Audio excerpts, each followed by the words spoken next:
kind of easily cook bacon without making a mess. Just lay it all flat, it can overlap, it's fine, it's gonna shrink. Be perfectly flat, cook evenly, and not splatter grease all over your stovetop.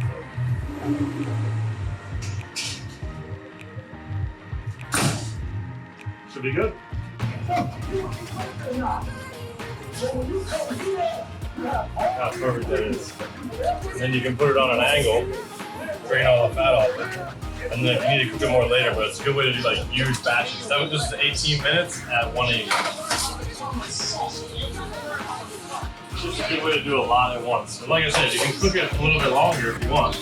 Or if you just want to do a bunch and have it standing by for BLTs, for instance, which is what we're doing today. And hope it helps.